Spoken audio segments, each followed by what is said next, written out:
Welcome to the Coaches Roundtable. I'm Codi, and welcome our guest, the godfather of high school football recruiting, U.S. recruiting analyst, CBS Sports, Tom Lemming. Tom, thanks for joining us. I know you're busy. I'm astounded to see you travel 50,000 miles a year covering prep football players.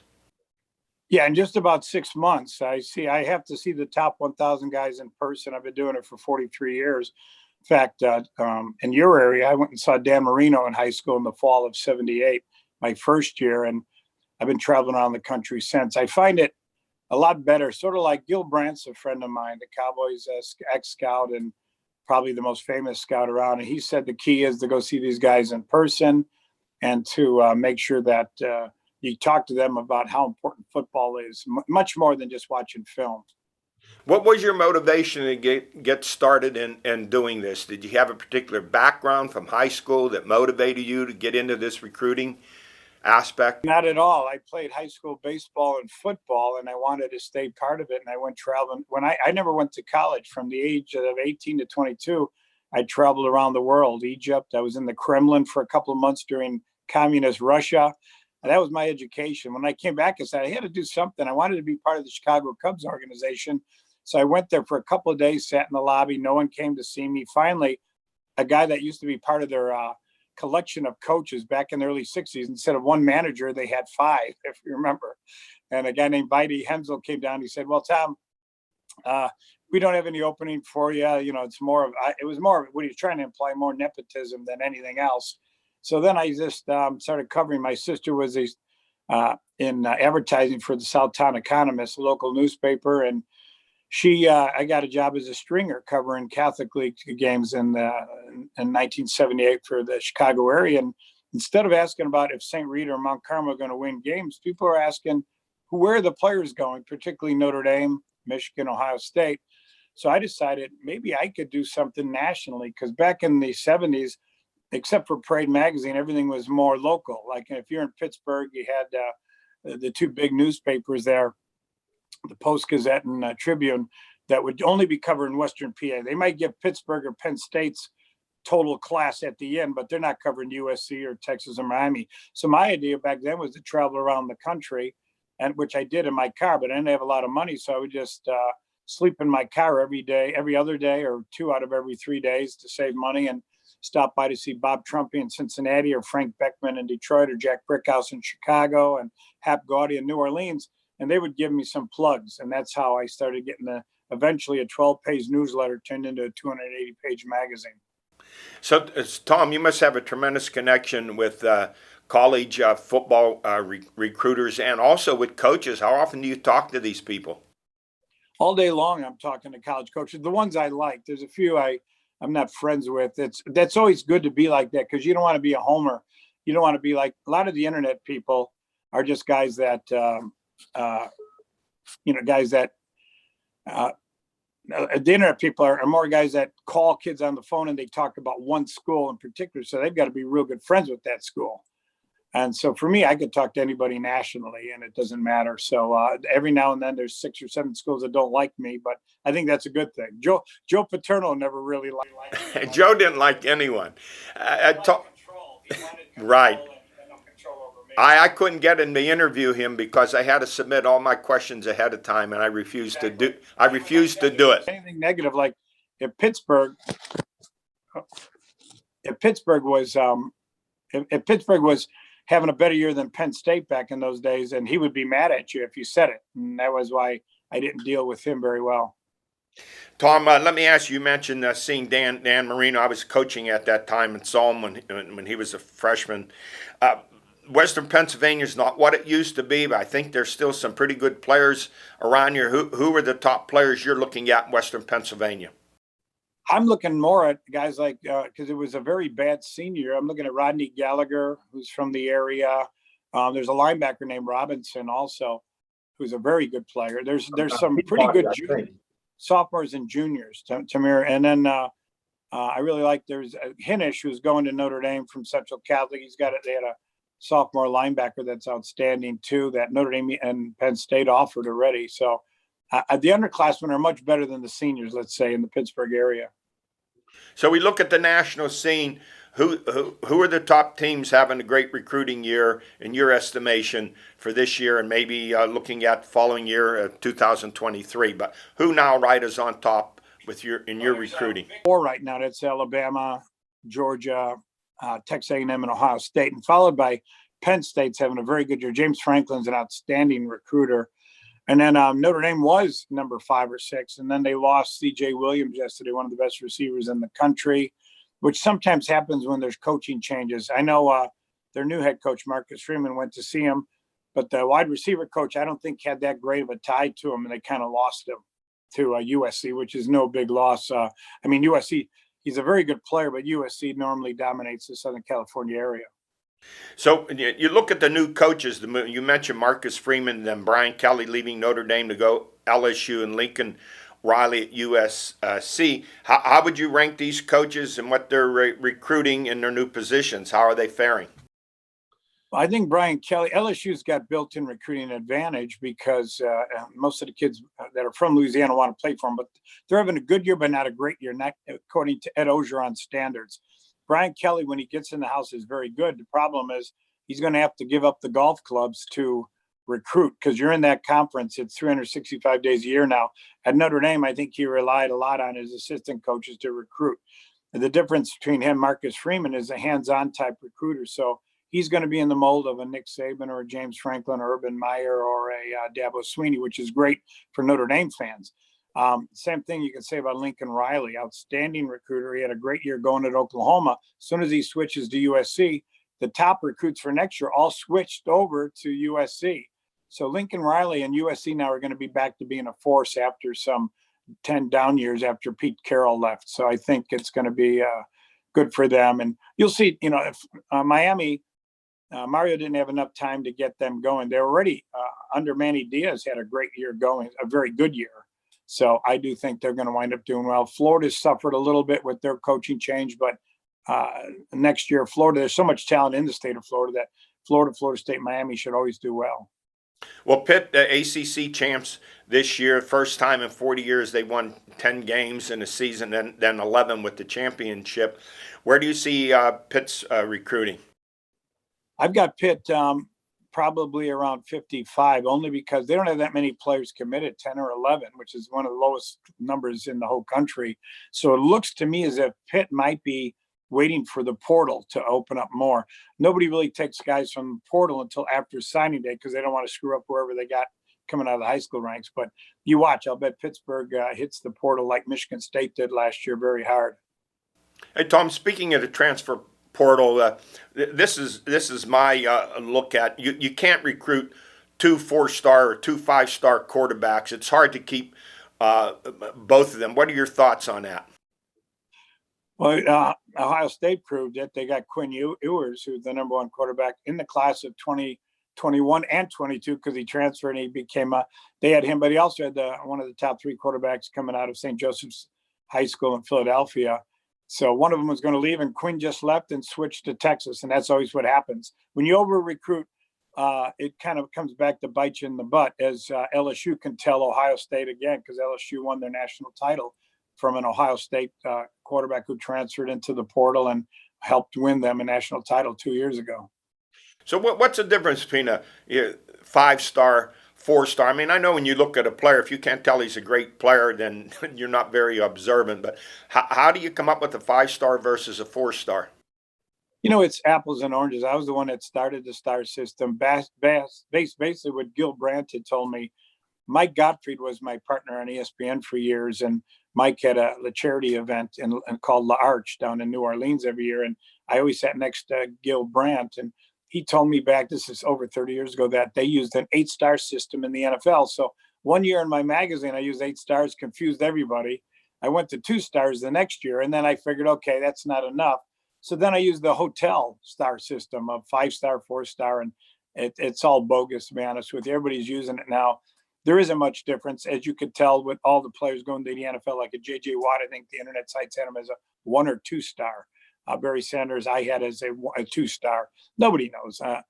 You have to, a lot of times, high school, sometimes some of these kids have reached their zenith in high school. They're already filled out. They're great players, but they don't really improve once they get to college. Now the colleges get a little bit smarter. They're taking guys more with length, growth potential, and athletic ability. And those are the guys that normally wind up being the 5-star players 3-4 years down the road in college. But it's, I guess, a measuring stick that a lot of people want to use. But to be honest with you, it means very little. I tell the players, as long as you got your scholarship offers, don't worry about these stars.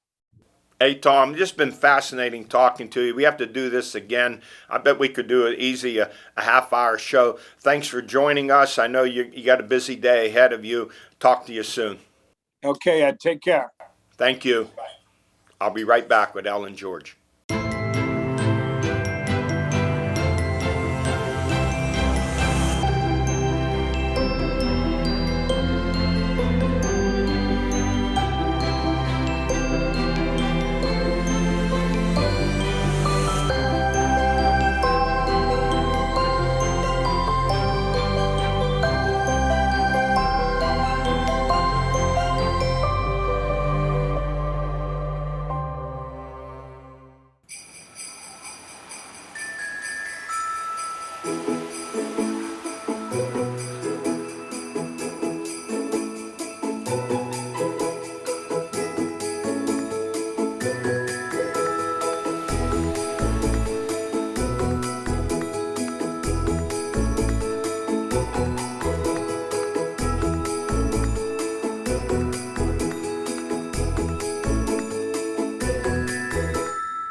I am back, joined to my right by the Swami George Abraham, to my left the Tiger Albert Campman. Fascinating talk with national recruiting guru Tom Lemming, who started the 5-star, 4-star system.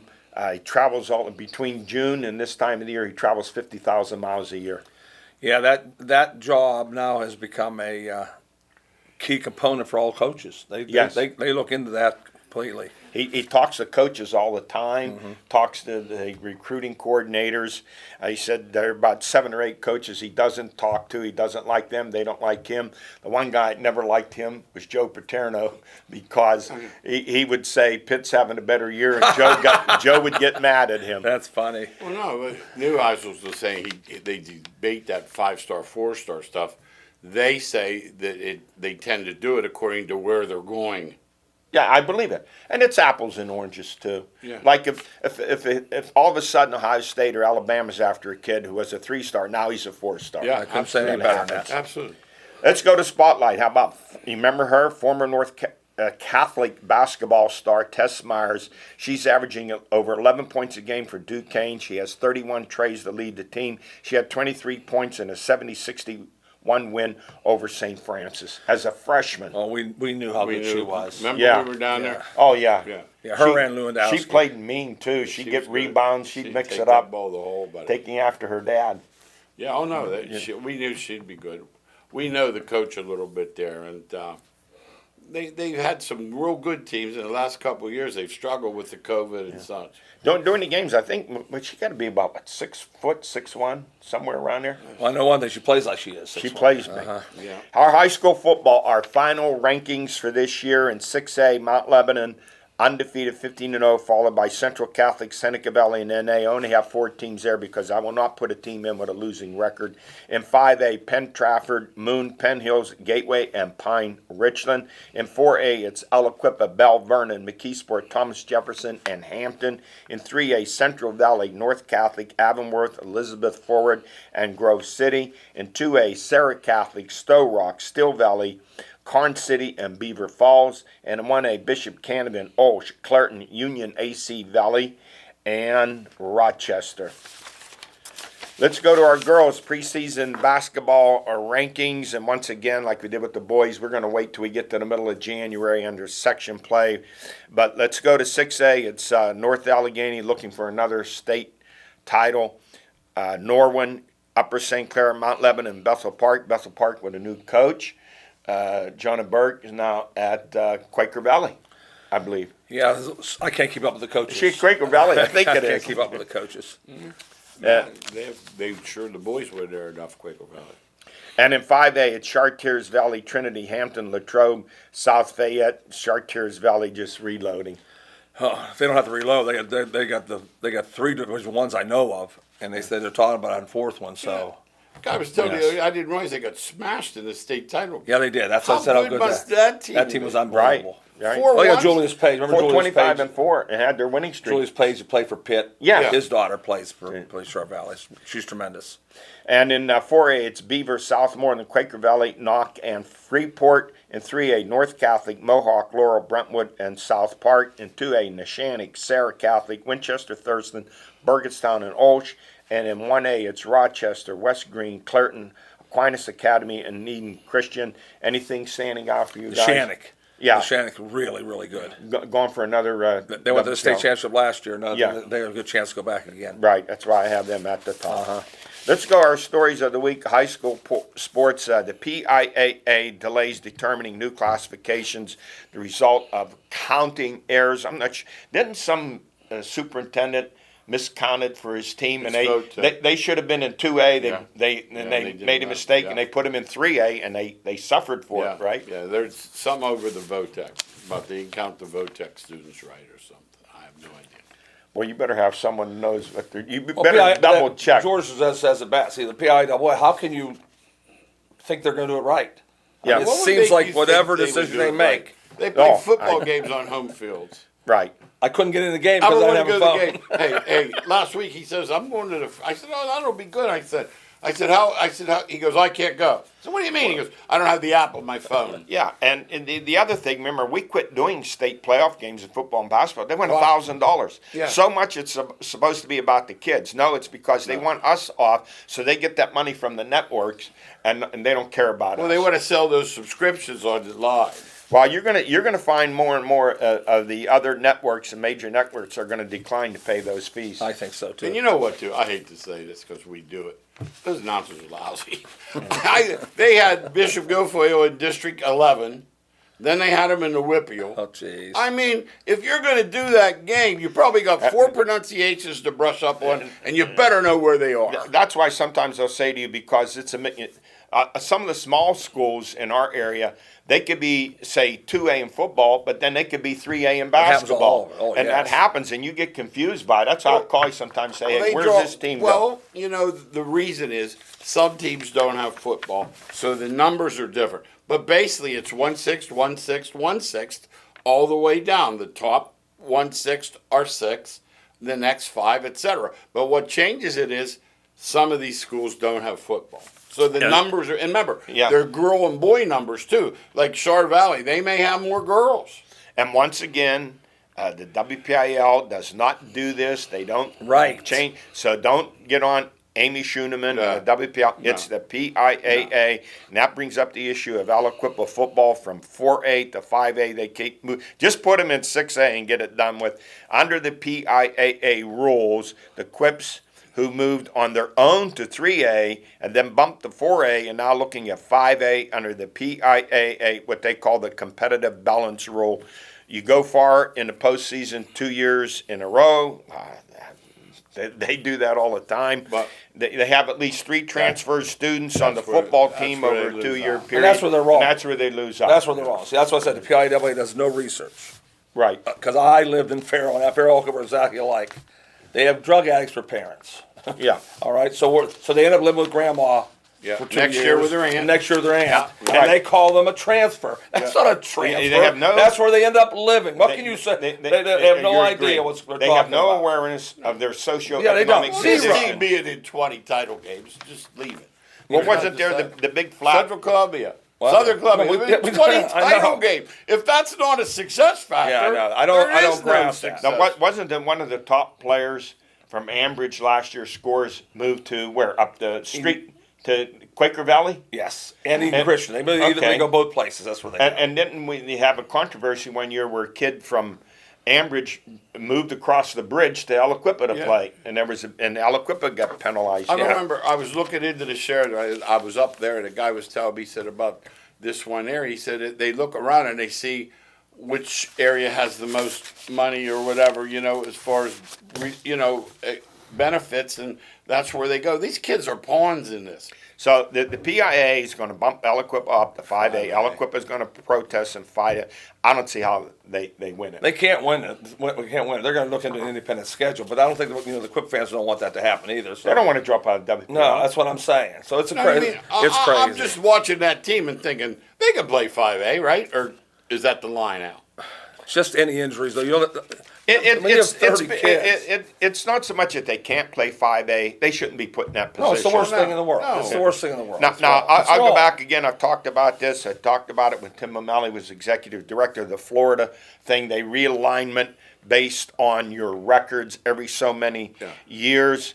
Are there no teams in 5A who would come under the PIAA rule and be moved to 6A? I don't know what's going on with them. Well, it's not the same teams because Pine's not there, so No. that's right away. It wouldn't be double. Central Valley's won 27 straight. Did they get any They're moving up. transfer? they're moving moving up. 4. They're going to move up to 4. They're going Now- for it. now- Yeah, they have transfers, so that's why they're moving up. Did they murder Aliquippa? What? They beat They them. beat them. They didn't Yeah. murder them, but they beat them.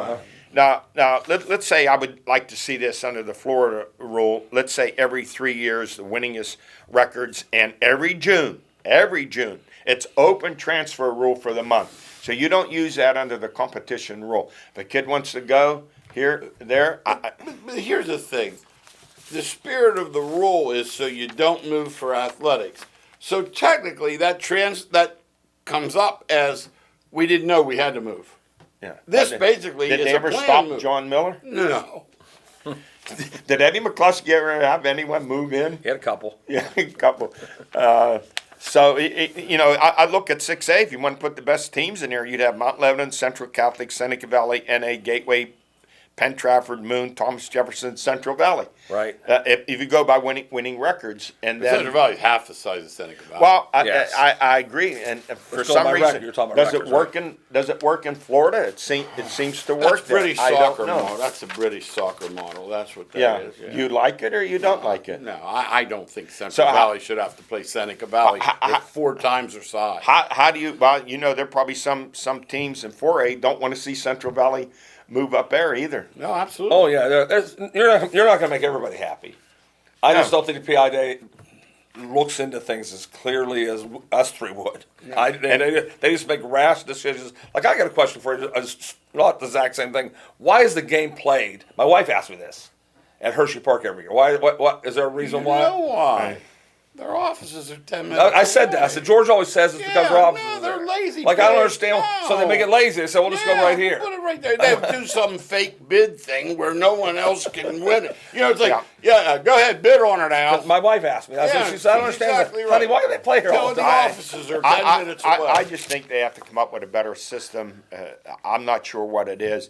I just think in June, cut out all the hypocrisy. I'm moving there because they have a better music department. June is about open. this? I think Hey. in some states they have an open Hey. movement period. Listen to this. I'm doing the Western Semi last year.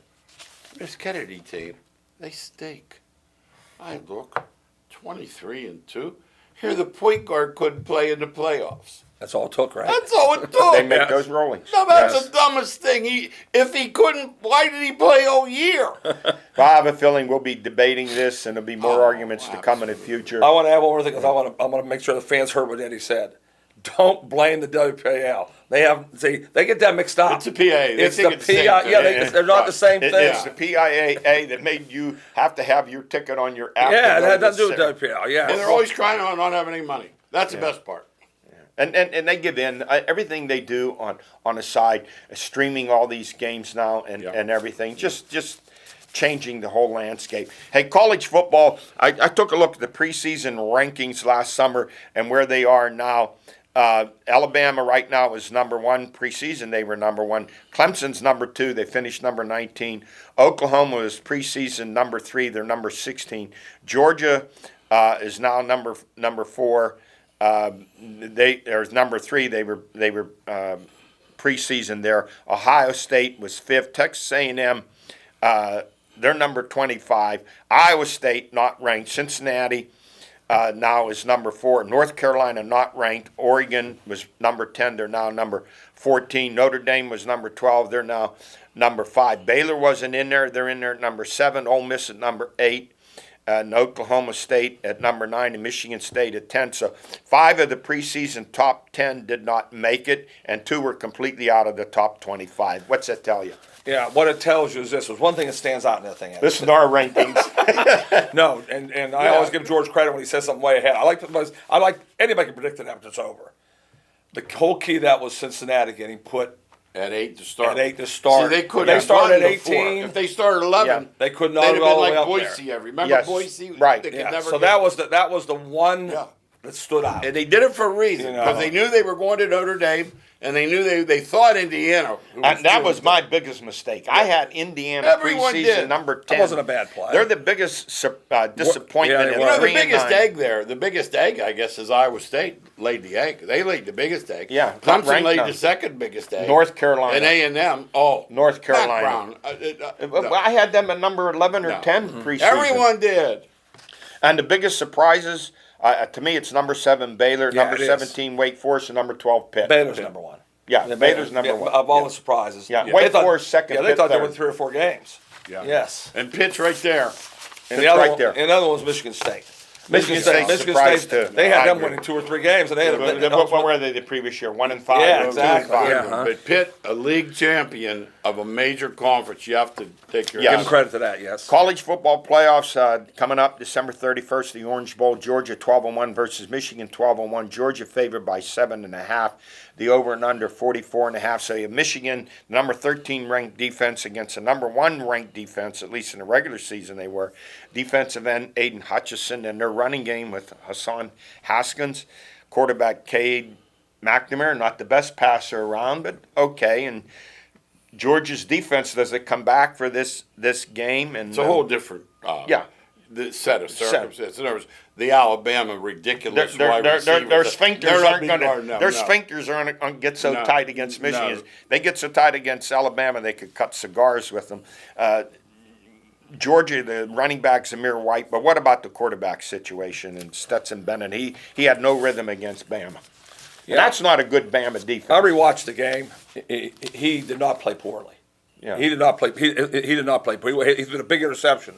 But other than that, they dropped passes. He did fine. I thought he was looking too much for the tight end all the time. Yeah, he's such a great player. I guess. But I'm telling you, the whole thing was Young made that thing different. Yeah. He almost got sacked 8 times. I counted that he got out Oh, he's phenomenal. and threw the ball down the his field. receiver. All right. Like McNamara will not get out. So who wins this game? Oh, I already said Georgia's win this Yeah, one. I agree. I agree. I'll go with Georgia. And I'll tell I think you, it'll be close. When you're running to the line up 35-3 to put one more on Ferentz, who came out today and urged his fans to support Kentucky with their tornado relief and Oh, all. that's good. You don't do that. I'm going to say 23-19 Georgia.